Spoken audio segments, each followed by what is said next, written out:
It's 20 years since the Antiques Roadshow was last on the south coast of Kent, and today we've come to Walmer Castle, near Deal.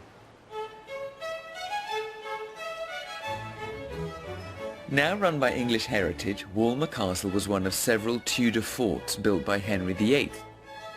Overlooking the English Channel, it was the ideal location to protect Britain from invasion by the Spanish and then later the French. It's also been home to the Lord Warden of the Cinque Ports since 1736. The Lord Warden, appointed by royalty, was the official keeper of the coast. One in particular has become synonymous with Walmer. 13 years after the Battle of Waterloo, the Duke of Wellington was given the post. It was 1829. He was also serving as Prime Minister. He was a national hero, what we'd call today a celebrity.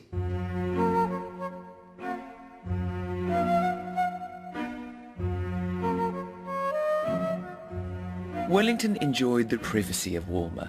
He spent every autumn here in his sleeping and living room, set up in the warmest part of the draughty castle. But the old warhorse liked things Spartan. No comfy mattress for him. He preferred his old campaign bed. These are the great man's famous boots. He had them specially designed for himself and his army to be more comfortable, but crucially waterproof, with specially waxed calf leather, the origin of the Wellington boots we wear today. And it was in this room on the 14th of September 1852 that the Iron Duke spoke his last words. He accepted a cup of tea, and then sitting in this chair, aged 83, he died. Wellington's death marked the end of an era. The hero of Waterloo was gone. Wellington mania reached fever pitch as preparations were made for a state funeral of unparalleled splendour, and the trade in memorabilia went through the roof. In London, along the line of Wellington's funeral cortege, special stalls were set up selling refreshments like Duke of Wellington wine and cake and other adapted mementos. Charles Dickens was among a number of people appalled at what he called this trade in death, but business was brisk.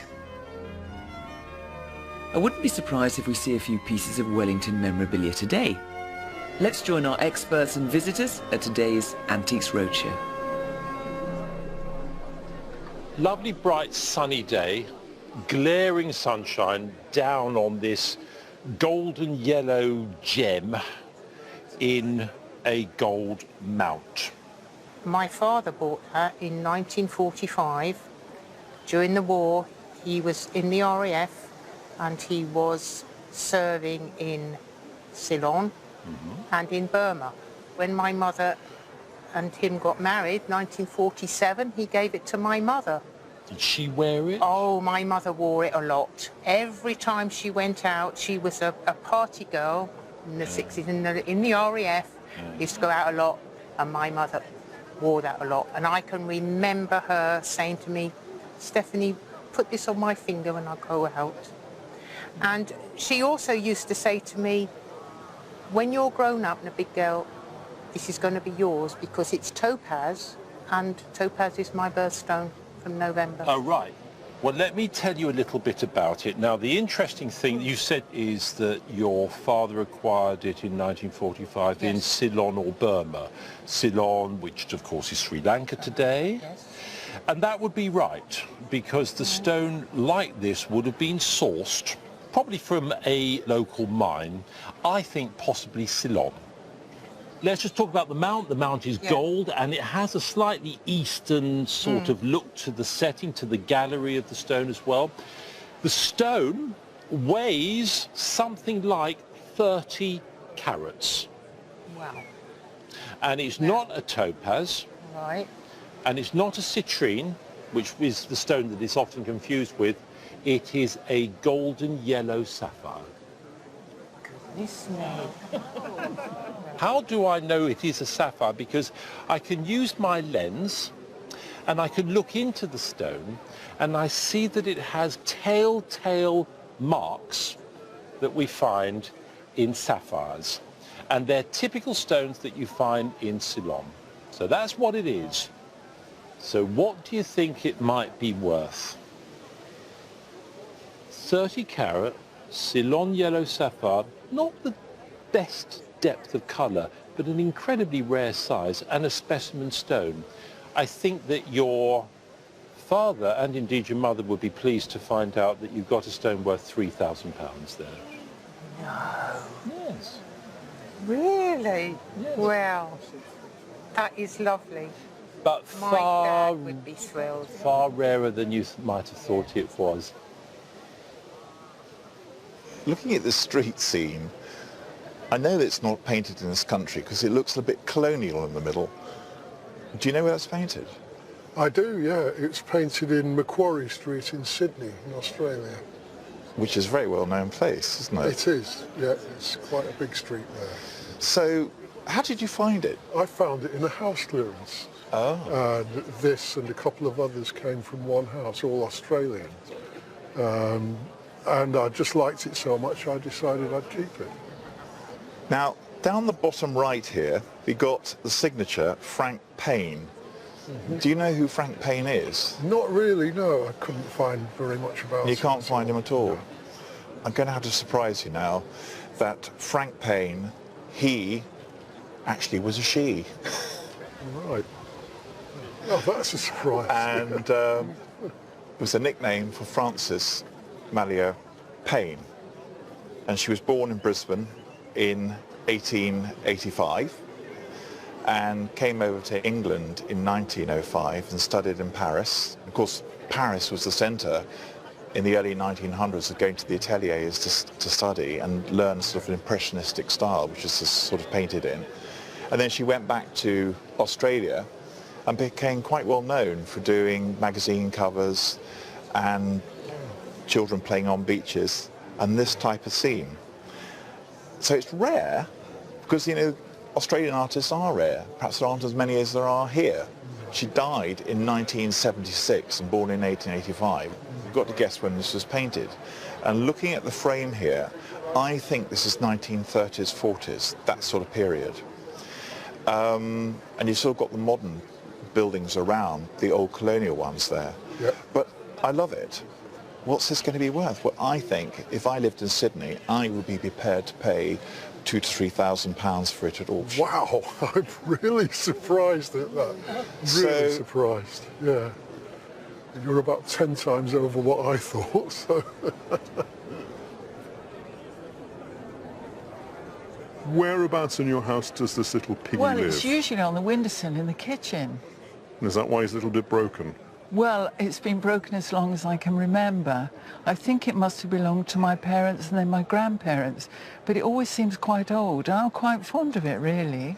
Well, I think he's really cute. He is a little sleeping piglet, decorated with thistles, decorated by hand, and he's by Weems, quite Yes. clearly marked on the Yes, back. I've seen that on the back. And impressed as well. Yes. This would have been made around about 1900, Oh, I 1910. say.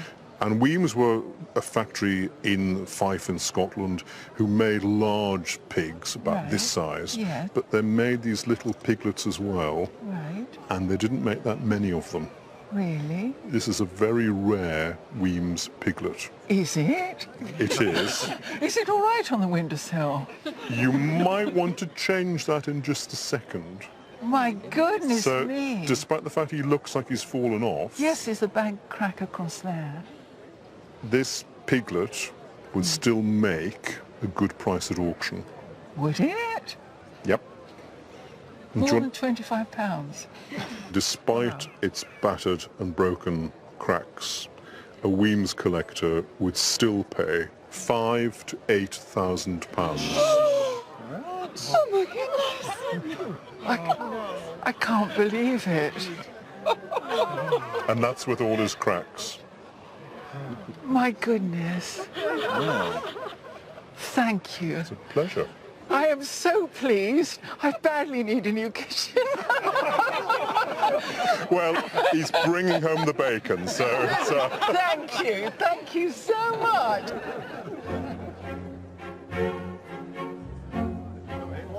I was the first person in the queue. I got here at 6:15, and I've been seen already, so it was definitely worth getting up at 4:30 on a Sunday morning.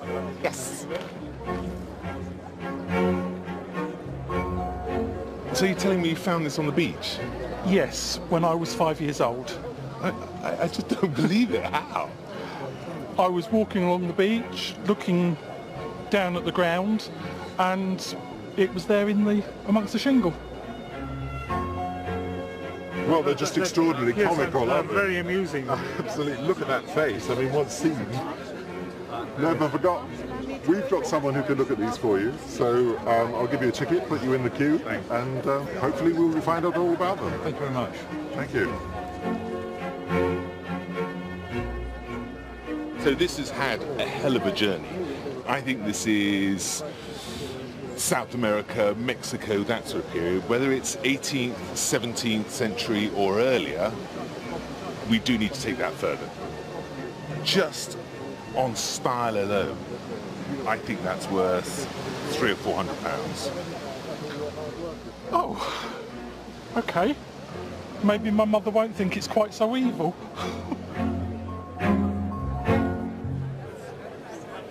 What I see here is what I would call a combination piece of furniture. Two pieces of furniture incorporated into one piece. You explain to me what you know about it. My great-grandmother on my mother's side bought it in Hastings apparently in about 1900, and she left it to my mother, who in turn left it to me. Because I like the idea it spins round, it rotates. It spins round. When I was a child in New Romney, Aunt Kitty used to come and visit us, my father's godmother. Right. On a sort of annual visit, an inspection almost. Yes, yeah. And she was a great talker, but a very slow eater. And on one occasion, my sister and I looked at each other. She had not finished, the rest of us had. So we spun the table round and gave her an empty plate, which meant we can get on with our pudding. Did she notice? No. Brilliant, brilliant. So it does have its uses. Yeah, absolutely. There's quite an array of different woods here. This wood here, which is in segments, this is mahogany. Oh. With a boxwood lining. Boxwood lining. On the edge, this is Gongalo alvis, which is here and here. Right. To say this is the combination piece which fascinates me. Is that? What was that for? Well, I hope you'll tell me. I've always thought blown bottles, the old-fashioned wine bottles, would fit into those circles, and there would be ice in there, but I don't know. Good theory. How did we get the water out, though? Well, those presumably were plugs originally. I don't know. When somebody's restored this, if they have taken the little plugs out, and when I looked underneath, I couldn't see an area for the water to drain out of. Right. So that confuses me. It confuses me as well, I can tell you. Yes, I can agree that this is what we call lead-lined. So something, whether it was a plant or whether it was magnum-sized bottles which went in there, which were kept cool. So really, this is, you can describe it as a one-off, a bespoke piece of furniture. I love the base, this four-swept base, yes, with simple brass casters, all totally original. But unfortunately, it has been heavily restored, which undermines it a little bit. Yes, of course. The date of it is around 1790, 1800, George III. Very, very pretty piece of furniture. It's practical because it seats 6 to 8 people comfortably. Yeah. I'll be quite happy putting a value on this between 1,500 to 2,500. But thank you for bringing it along. It's, yeah, you bought a piece of furniture which breaks the rules. Actually, it's a wonderful conversation piece after dinner when I lift the middle out. Oh, yes. And we still wonder what it was for.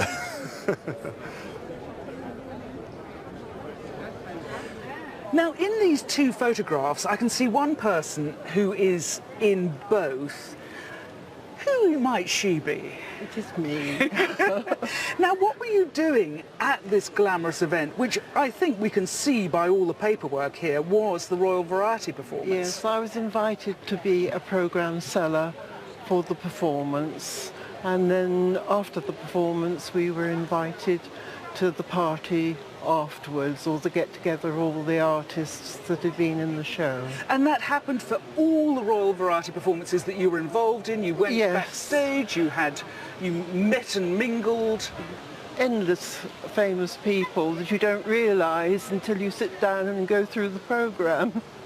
What an extraordinary thing. So how did you get involved? Was this... Well, I'm a member of the Lupino family, and we were quite a big family all those years ago with pantomimes and theatre, and my mother was Cissy Lupino and my father was Cliff Diamond, and they were in music hall and travelled all over England in the theatres. And I suppose perhaps people of my generation will remember the Royal Variety Performance for that extraordinary performance in 1963 when the Beatles came. It was unbelievable. They were just rapping on the doors. The fans? Yes, it was quite frightening. And they did their act. They were the top of the programme. And then, of course, after the performance, they all came down, and as you see, it was sort of breakfast time, and they all sat, and that's one of the photographs. You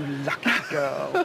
I suppose the memorable thing about that Beatles performance in 1963 was that John Lennon quip, which I'm sure you were there to hear, which is, you know, I can't remember it exactly, but I need some help with this last number. You lot in the cheap seats, if you can clap along, and the rest of you, if you'd rattle your jewellery, which, you know, considering that the Queen was there, that was quite a cheeky comment. Did it bring the house down at the time? Of course it did, yes. Took them by surprise. Exactly. Yeah. And of course you got this signed here, you got the programme signed here, and also on the back of the ticket here, there's another signature. There are lots of other signed programmes. This one, for instance, has got Liberace, and I can see you're in the midst of Liberace's, you know, big love thing. We've got one here with Tommy Cooper signed. I mean, what you have here is a fabulous archive. You know that as well as I do. And it's also a valuable archive. I mean, the cream of the crop obviously has to be the Beatles section, the central section here. And a signed Beatles Royal Variety Performance programme, that's going to be £4,000 to £6,000 before you start. Right.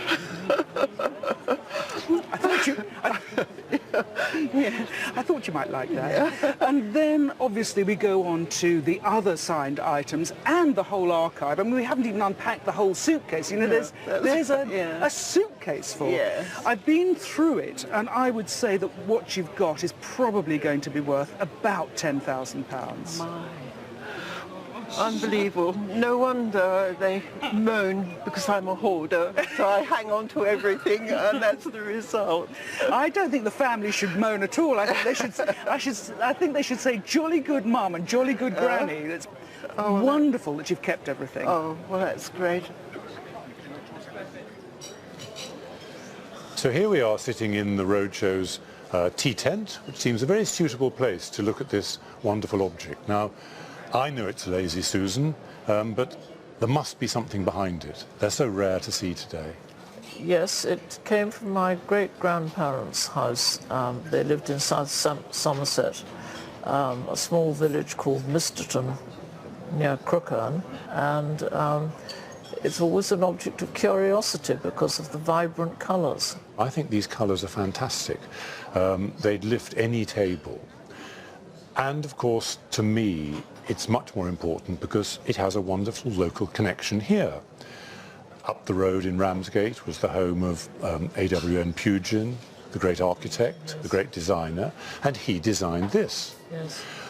He designed a number of ceramic pieces working with Herbert Minton through the 1840s. And one of the last things he did, as far as we know, was this Lazy Susan. These were new coloured glazes developed in 1849 at Minton's. And he loved these colours. They were Victorian colours, they were Gothic colours. And so therefore he thought, right, I can use these new colours on this piece, which is, in a sense, Gothic for the home. It's domestic Gothic.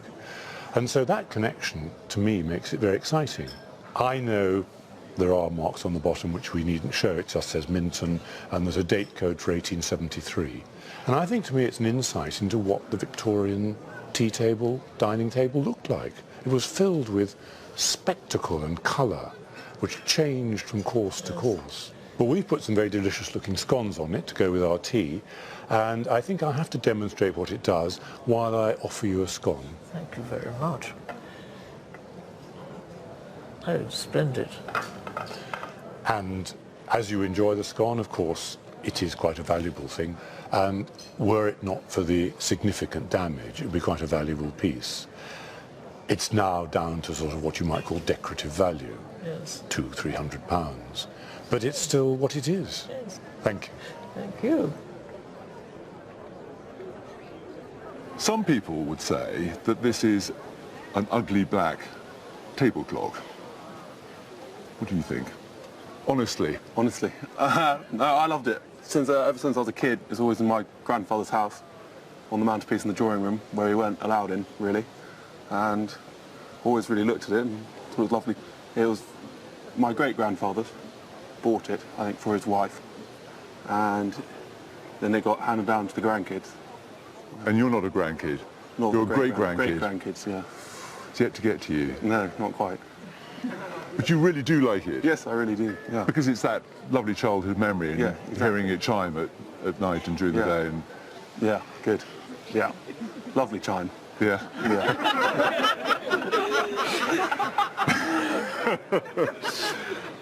Well, it's actually quite a technical clock, but the good news is, too, that it's by a famous clockmaker, a man called Daniel Quare. He was born in 1648 and he died in 1724, making him about 75 years old when he died, which is a ripe old age then. He was so commercially brilliant at making clocks that the sort of people that came to his daughter's wedding included ambassadors and princes and princesses. And he was a brilliant clockmaker. So that's the background to the man himself. And this clock is a typical example of his work. Let's open the door. Beautiful gilt brass dial, signed D. Quare, London, absolutely typical signature. And he had certain quirks to the clocks that he made.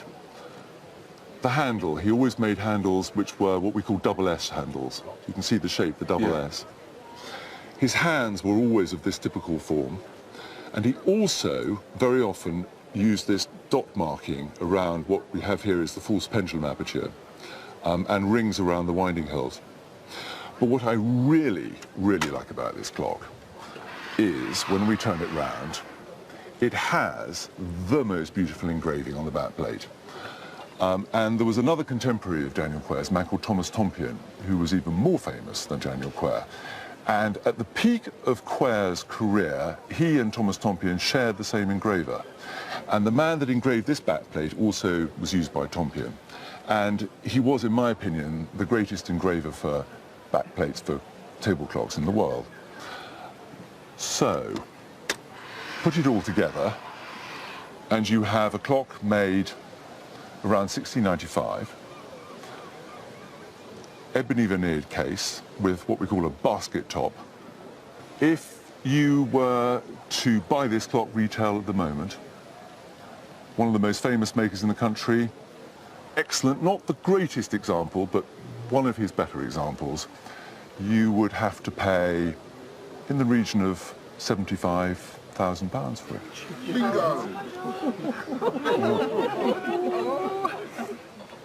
Crumbs. You're the great-grandchild, so how many years do you have to wait for this? Just a couple. Will there be a few family arguments over this? Yes. Oh, yeah, I bet. Yeah. Well, fantastic. Let's hope it comes your way. Yeah. Thanks for bringing it along. Thank you very much. Okay.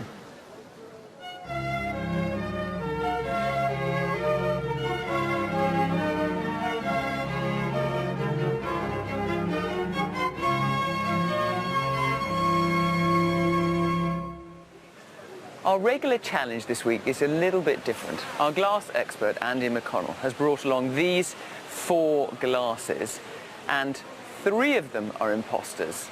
Only 1 is genuine. And what should we be looking for? Well, 3 of them are made in the 20th century here, and 1 is 1780. Andy's got some clues for you, though, to help you work out which is which. Does this diamond point engraved glass depicting a country scene hail from the 18th century, or is that a 20th century city fox?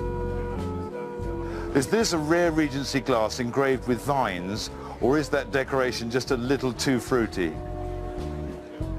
Is this bruiser a genuine late 18th century rummer, or is it too good to be true? Wear around the base can be a sign of genuine age, but are those chips off an old block, or have they been added more recently? So Andy, what can you tell me about these glasses? Well, they're all rummers, R-U-M-M-E-R. It first appears in the English language in about 1700 as a corruption from the German Roemer, R-O-E-M-E-R.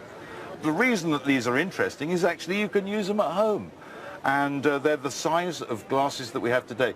This being particularly yours, we thought. Oh, you know me well, Andy. And what should we be looking for? Well, you've got to be looking for fuzzy glass, really. That's a start. You're looking at rustic. You've got to remember what was manufacturing like in 1800 relative to 1920. Well, the tools were better, the furnaces were better, so the worse it is, broadly speaking, the more likely it is to be old. All right. What I'm looking for then is the most basic kind of glass. I'm ruling this out because it's too fine and it's too massive. Now, you're Andy's mum, aren't you? I am. Now, what do you know about glass? I absolutely know nothing, I'm afraid. That's not much help. Except what's in it. Yes, you're a woman after my own heart. And is it down to you that Andy's quite as eccentric and bonkers as he is? No, nothing to do with me at all. All I did is produce him and then leave him to get on with it. Oh, I think you've got a lot to be responsible for there. Does anyone here know about glass? Anyone? Okay, votes. This one? Yes. Yes? This one? No. This one? Yes. A bit fewer yeses. Yes. Oh, a lot of yeses. And actually there was a yes from behind the camera there, from one of the production team. Well, that chimes with what I was going to say, because I think this is too basic. You agreeing with this, Mum? Yes. Too basic, too grand, too swanky, not enough imperfections. Yes. This one's got some imperfections, but it's very fine on the base. Could be that one, because it's so beautifully done. This one, I can see the gradations of the glass. Tool marks. And I've got more yeses for this one. And you like this one, don't you? Well, that was my original. Right, that's it. It's good enough for me. We're going for that one as being the genuine one, and these three being imposters. Ah, I've done Fiona Moments 6 times, and she still hasn't got one right. Come on! I thought you were helping me. What's that all about? Very much. Right, that's it. You're sacked. Which is it? Well, that's certainly the roughest looking one. Roughest. I helped you as much as I could. I really did. Oh, that was a double bluff. All right, come on, tell me all about it. Look, this is a really rough old thing. It's full of striations, it's pitted, it's been used a million times, it's tons of wear on the foot, but the metal is so grey with this one. Remember, the processes were so basic. They were burning on coal, and they were using very basic tools. And for me, that is a perfect wine glass. It's just absolutely right. Why the Rummers still maintain their popularity? I mean, I'd be happy to drink out of this one tonight, but you can have that one. Every once in a while on the Roadshow, we get an artist who wants to be a great artist. Do you think he was a great artist, and who was he? He was Gerald Moore. I think he would have liked to have been a great artist. He was a very prolific artist, I know that. But professionally, he started as a dentist. I see. Which is why, if you look at the legs, back legs of the bull, they do look rather dental, don't they? They look rather like sort of an enormous molar that's been pulled. You're quite right. Exactly. It's quite hallucinogenic. It is from the 60s. How on earth did you get it? He was our dentist at that stage, and it was given as a gift for my grandmother, and it's hung in the dining room for 30 years. My husband here, who's been part of the family for the last 35 years, he has always hated it, and whichever dining room it's been in, he has sat with his back to it. So that has been the story of it. And so presumably you'd be quite keen to hear that it's worth a fortune and you'll have to sell it. Well, exactly. I hope it's not going to stay in the family. I hope it's worth a lot of money and we can sell it. Well, I hate it. All right, well, do you know what's going on in it, or what's supposed to be going on in it? Europa and the bull, isn't it? Yes, well done. And Europa, of course, was a mortal, fancied rotten by Zeus, and he changed himself into a bull so that he could come down and ravish her. And this is the act of ravishing we're seeing here, but it's done in the manner of a very great artist called Chagall. You know, it's like one of his dream pictures. He always has bulls and horses in them, and it's like a dream, really. Only I personally think a bit of a nightmare. I'm afraid I'm with you, which is why I only have to put £400 to £600 on it. Well, okay. So I'm afraid you're stuck with it. Unfortunately, we might have to take it home.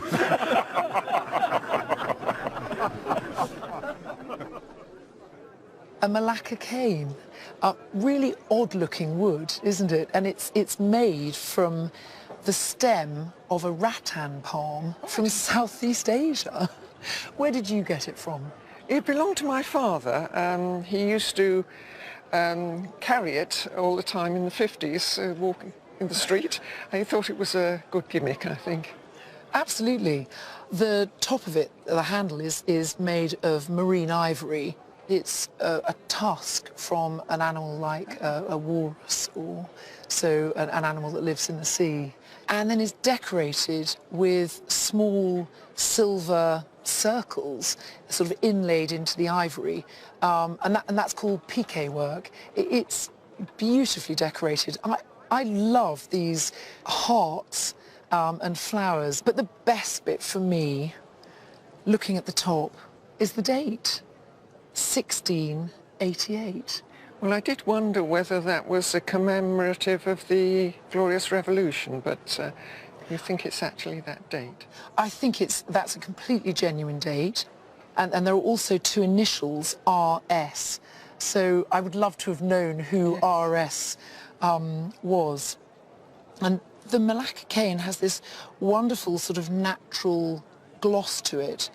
It's incredibly strong. I think this is a really good example of an antique that's sort of as fit for purpose now as it was when it was made over 300 years ago, but probably a little bit more valuable than a modern walking stick. I think it's worth in the region of £600, £700, maybe £800.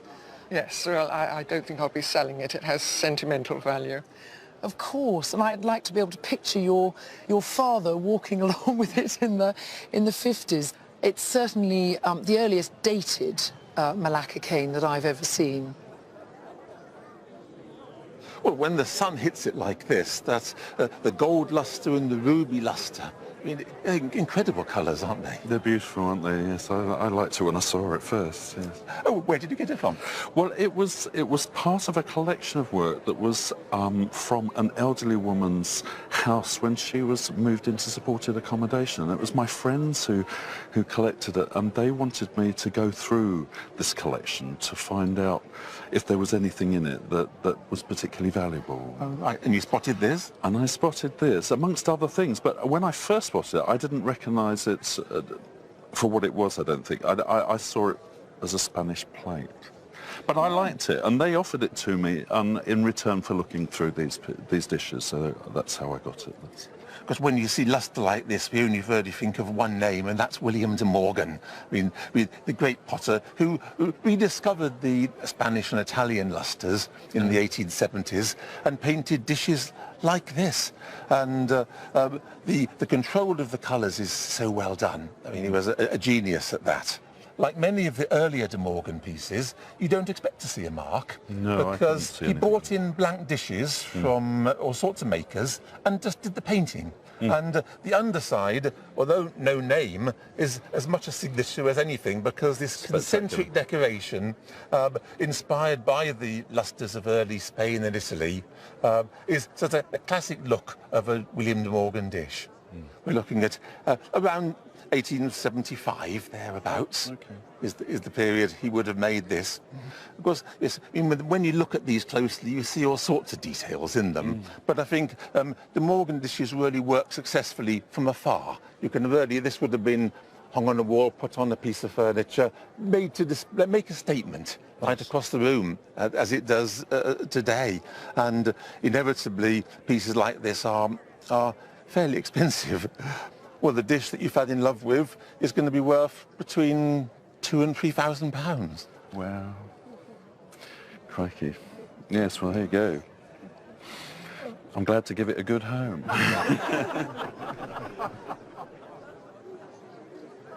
Well, I'm so delighted to see these today. You know, what we have here are basically the fashion lookbooks of their day. Mostly they're from 1927, 1928, and then one that's a little earlier from 1923. Tell me, where did you get them? Well, my husband and I lived in Belgium for many years, and we used to like to do the local brocantes or car boots, and we found them on one of the annual village brocantes, in fact, and we were so surprised, and we were just so pleased to find them. Okay, so it says here on the title, Très Parisienne and La Mode Le Chic. It's all basically all the high fashions of the day.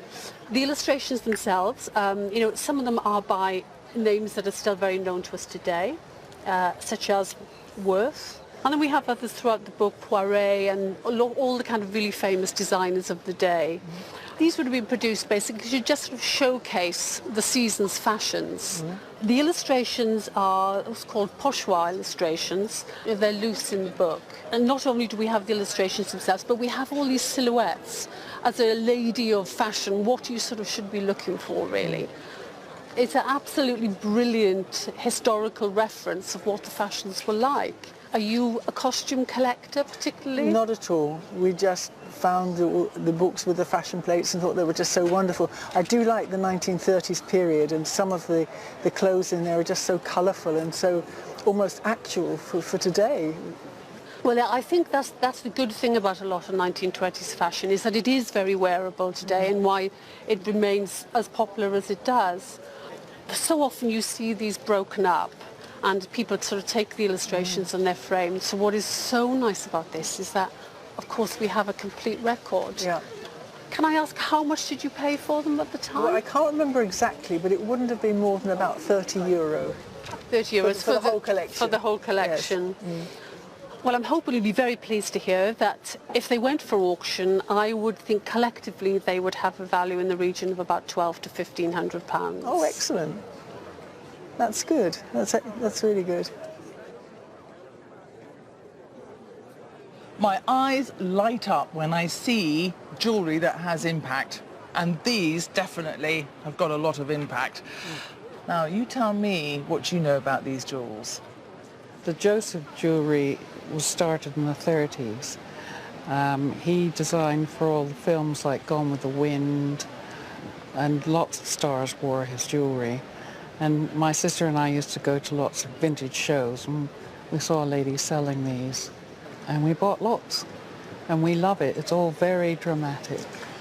That is the right word. It is absolutely dramatic. Now, this is costume jewellery that we're talking about here. Yes. It is not gold. No, but sadly. sadly. It'd be quite a weight, actually, if it was gold. But all the same, you know, I love jewellery that has quality.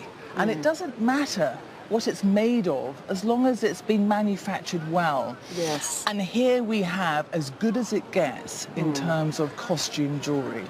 Now, you mentioned the word Joseph of Hollywood. Yes. And he was a gentleman that was born in Chicago, 1905. He actually had an apprenticeship in a foundry. So he started to explore making artifacts, and then jewellery designs later on came into play. He moved over to Hollywood with his brother, and he made great friendships with the various elites in Hollywood. He tried to get his jewellery designs made, but he couldn't get them made, so he actually had to make them himself first. And then, as he started to get into the movies, and his jewellery became such an iconic part of the movies as well, of course his business grew and developed. He supplied about 90% of the movie stars. You know, you had Marlene Dietrich, you had Vivian Leigh, you had Greta Garbo, you had Elizabeth Taylor, all these amazing women wearing these jewels that had such impact. And of course the public then thought, well, I want some of that too. So then costume jewellery really did snowball into being made for the general public to be able to buy, like yourself. Yes. I hope you wear these. I do. And enjoy them. And do you Yes, get I lots of comments? Always. Always. And how much did you pay for this? I think remember? that was approximately £50. £50. So in auction, I would expect this would go for around about £1,000 to £1,500 now. Good heavens, that's amazing. Can't believe it. So that's wonderful. Thank you.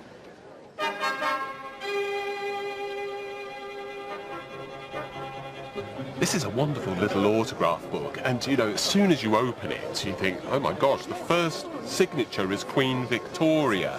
I have a feeling this little autograph book belonged to someone who was very, very well connected. Do you know anything about it? My mum just got it from an antique shop. Found it in Rochester Market in the 60s when I was at art school. Right. For £1. In 10 years of doing the roadshow, Yes, yeah. I haven't seen a pot quite like this. Actually, if we turn over the first page, it's still great. We're not going downhill from Victoria here. We've got George IV, we've got William IV, and if we flick through here, we've even got the Duke of Wellington. And you know, what better signature could you ask for? It's very apt for where we are today, isn't it? It says T.R. Laumont, France. I guess this was made in the 20s or 30s. Laumont was painting pots like this in Paris. But it's so stylish. Look at that stepped top and that inverted rim. I mean, it's just gorgeous. And the little waves around the top. Little waves. Yeah. But I honestly think there's £1,000 to £1,500 worth of signatures in this book. Oh, wow. Oh, well, that's nice to know. I love it. And I just love that pot so much that £600 to £800. Okay, right. It's fantastic. I really, really love it.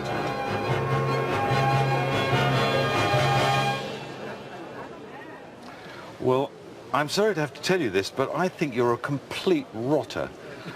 Why? Well, because I filmed an item earlier with Fiona about rummers from my own collection, which is similar to these, but yours knocks spots off mine, and there are not many people who can upstage me around here. In fact, I think this is the most amazing collection of late 18th century engraved British glass that anybody's ever brought into me. So when do they float into your life? Well, they belonged to my mum, and before that they belonged to my granny, and I don't know who they belonged to before that. But so do you use any of them? No, they live in a corner cupboard, so I can actually see them. Okay, so they're on show. Yeah. So they are rummers. This is the generic name for this type of generous, bold wine glass. And they are collected today because they're so usable. You know, it may not be usable in your house, but that is the size of a wine glass today. They're practical. They're all in the neoclassical style. This one we can tie down to a date because it commemorates the opening of the Weir Bridge at Sunderland in 1796. They're neoclassical engraving, of very nice quality. Are they two separate? There are various sets here. Yes, there are the ones at the front, which are one set. You've got the ones at the back and the Sunderland Bridge rummer. So their value comes in two forms. I'm going to give my value for them, and then you're going to show us the other value they have. This one being the star, this one has an auction estimate of £400 to £600, and then you can sort of 80 to 120 the rest. Okay. Immaculate condition. So the global valuation on these is roughly £2,000. Wow, thank you. But there's a kick in the tail, isn't there? Because your gran taught you something else about these glasses. Yeah. Come on, show us how it works.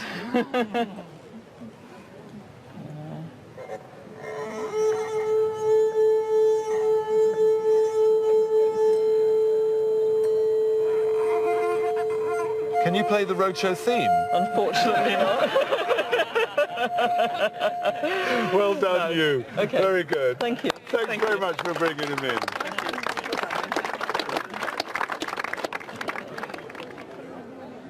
Well, here we are in Walmer. We're standing just a few hundred yards from the Channel coast. That's right. Yeah. This way, I believe. So it's appropriate that you've brought me this little book, Captain Webb on the Art of Swimming. You brought me a book and a ring. Yeah, that's right. Tell me a little bit about what they are. Well, the ring was presented to my great-great-great-grandfather, George Toms, after he was pilot to him on the first successful Channel swim on the 25th of August 1875. So, and he gave him the ring as a thank you. And the book was written after the event, but it's got the history and narrative of the swim in there. And George Toms is mentioned a few times, so it sort of ties the history up with it, really. And the ring itself is inscribed as well. It's not That's just right, yes, not just the ring. Presented by Captain M. Webb to Mr. Toms for his services on the occasion of swimming the Channel. That's right. 25th of August, 1875. Yes. So this is one of our great national sporting heroes, really. Yeah, I think he was quite a hero of the time. Yeah, he had matches named after him and cigarette cards and stuff. He was in the water just under 22 hours, I believe. 22 hours? Yeah. Now, as I understand it, it's just over 22 miles across the Channel? Yeah. But with the tides taken into account, he actually swum 39 miles because it takes him down the Channel, then back up again, and then into Calais. It does sound as though you know all about the sea. On the crew at the lifeboat station, local lifeboat station at Walmer. I've been on the crew there about 14 years, so yes, we enjoy the sea, always lived next to the coast. So knowledge of the tides is really a matter of life and death? Yes, for them, certainly, yeah. Well, this is just marvellous to see these two things together. Oh, thank you very much. Really, association is everything. The book and the ring together, I think, must be worth somewhere between £1,000 and £1,500. Oh, wow. Yeah, that's interesting. That's brilliant. Thank you very much. So in the late 1920s, early 30s, these figures would have been the height of sophistication and fashion. So what's a 20-something's interest in two beautiful, semi-naked women in the 21st century? I've always found them interesting as a kid when I used to go to my grandparents' house, and then they've been moved up into another room in the house, and they've always been the main centre of attention in the room. And so they've always been in your family? They've always been in my family. They're given to my great-grandmother by my great-grandfather. Wow. I mean, they are beautiful. I mean, if you look at the Art Deco period, it sums up, or in your mind, an image of Egyptian, of Greece, and just strength. They're by one of the really good sculptors of this type. Joe Decombe was 1870s born up to, I think it was 1948, 1950 when he died. You've got the signature there, Joe Decombe, and really this is what he was known for. Figures in bronze like this of scantily clad ladies, dancers. The great thing about them is no one's cleaned them. They have a slightly worn look. I mean, all this is bronze with gilding and jeweled necklaces. The market for Deco has never really fallen away. This one at auction, easily £2,000 to £3,000. And this one I just love, £3,000 to £5,000. Oh. Thank you very much. That's my father's diary from the Second World War. He was a prisoner of war from 1941. And he kept quite a detailed record. He was a huge keeper of records, and actually this is just a part of what he kept. Well, he wasn't just a diarist. It looks like he was an artist too. Are these his drawings? Yeah, he did sketch a lot of camp life, a lot of scenes that they found, I think, quite amusing at the same time, despite the situation being quite grim and, of course, very uncertain. You didn't know, well, literally didn't know what your future was going to be. Well, I've turned to this one, and it's a picture of soldiers going through a barbed wire gate, and it says here, "So this is to be our home, question mark. We enter Oflag 5A, 9th of October 1943. Is that where he was kept prisoner? Yeah, this is after the Italian capitulation, because he'd previously been in Italy in a couple of camps, and now he was moved up to Germany because the Germans swept everybody up and took them all up on a cattle train up to Germany, and so that's where he certainly spent the next years. These are photographs? Yeah. Is this him? Yeah, that's my father. So he's Second Lieutenant David Gordon Blair, and he was always known as Gordon all his life because his father was called David. Right. So saved a bit of confusion. Yeah. What was his life like in the prison camps? Well, really he had a fairly quiet life, and in fact he involved himself in things. I mean, amazingly, you may see things like amateur dramatics. They actually put on performances. He also produced these magazines. He was collaborating with other people in producing the magazines for the camp, which we've got a couple of examples with here. But really, he spent a quiet war. We're not talking about a hero of Telemark. This is my father's life, and it was something that was incredibly important. At the same time, it's something that didn't emerge for, I think, 30 years after the war. It sat in a cupboard. And this is a photograph I've just turned to, showing a play. That's right. In the prison camp, presumably. I know. And some of them, of course, had to dress up as women, which was caused some amusement. But it's an amazing sort of historical document. It's one of the reasons I want to bring it today, because I think that although he was an ordinary man and he would describe himself as such in a very ordinary war, really behaving himself actually, this is possibly an untold story of what went on. It wasn't all about digging tunnels and being heroic and jumping fences on motorbikes. It was just survival and keeping your spirits up in this way. We've turned to a page here which has labels. Why did he keep labels from food tins, from Red Cross parcels? The food was of such critical importance to you as a prisoner. In his written diary, he talks about the lack of food, and it was a severe lack of food. So to obtain anything remotely exotic was amazing. And so it would have had a very deep meaning to him, probably beyond that which we could comprehend by looking at these labels now. I should imagine so. I mean, here we've got apple and blackberry jam, and that's come from a Red Cross parcel from England. Yep, some of it from Canada, I think Australia. Yeah, he was captured with Australia, so there's a great Australian link. Oh yeah, and he kept in contact after the war with certainly one of them. This is a wonderful record of his history in the prisoner of war camp. I think if this were on the open market today, I think a collector would probably pay for this and these two reviews something in the region of £1,000 to £1,500.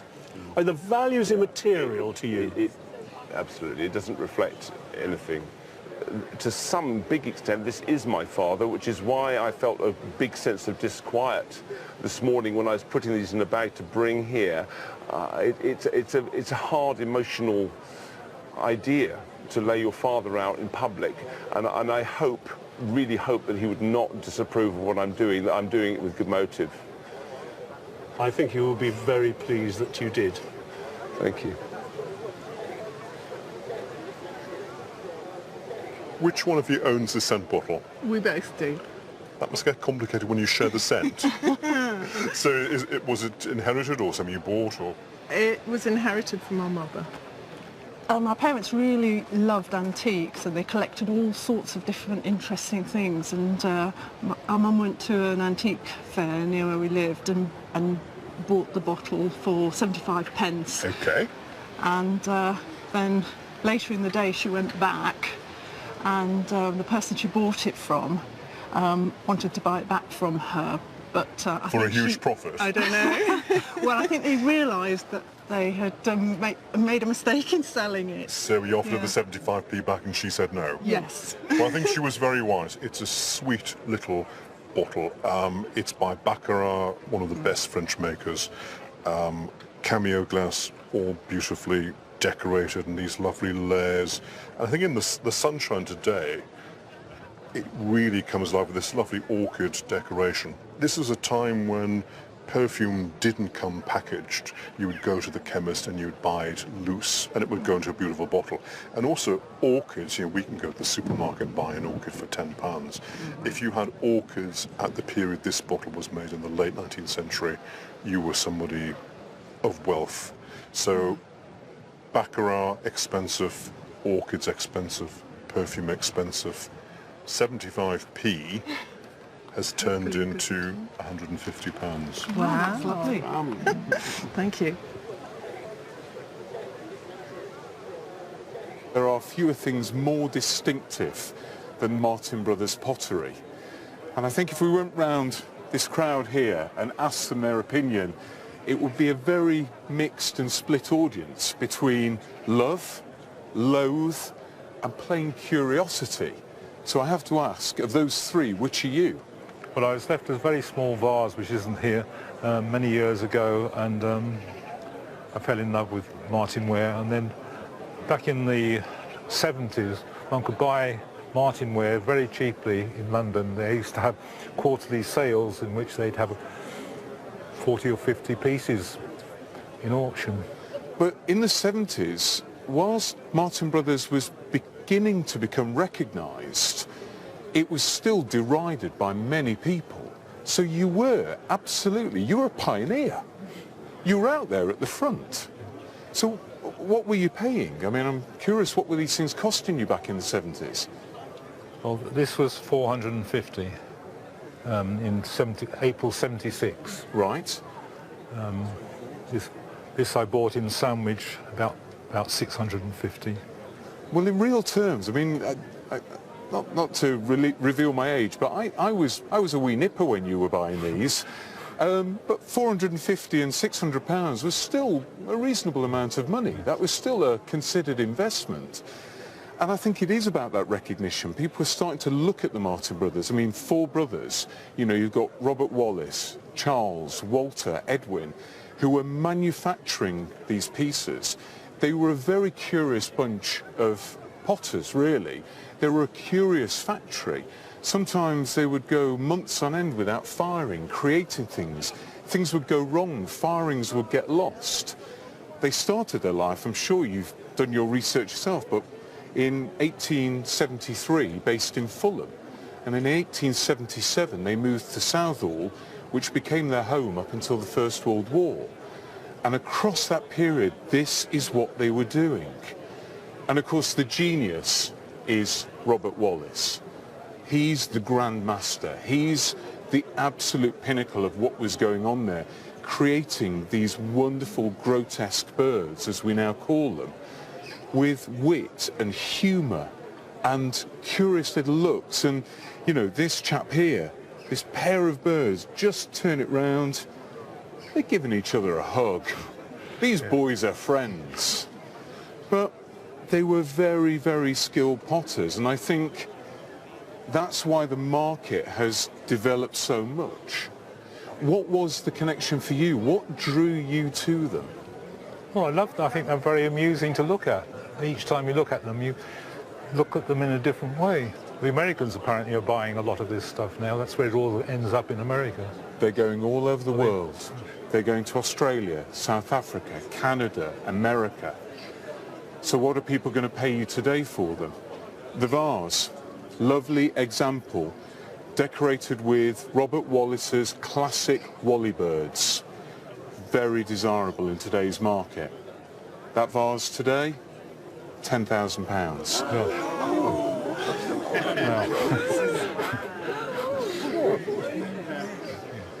The bird in the middle, he's a big example, he's an early example, 1884, he's got a lovely expression, he does have a little firing line across his beak, which unfortunately will hold the value back.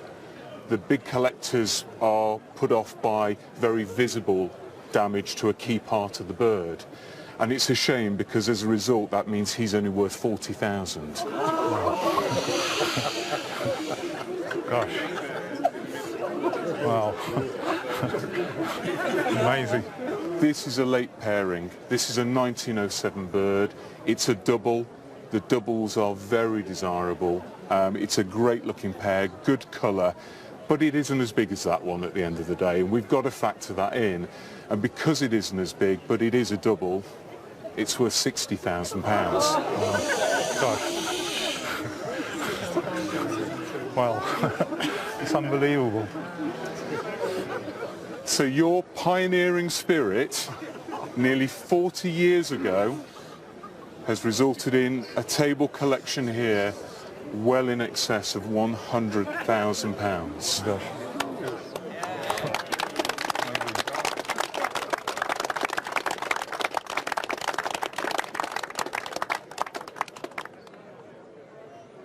Well, it just goes to show beauty is in the eye of the beholder. What a valuation, a six-figure sum. I mean, we've seen birds like this on the Roadshow before, but not a collection on that scale.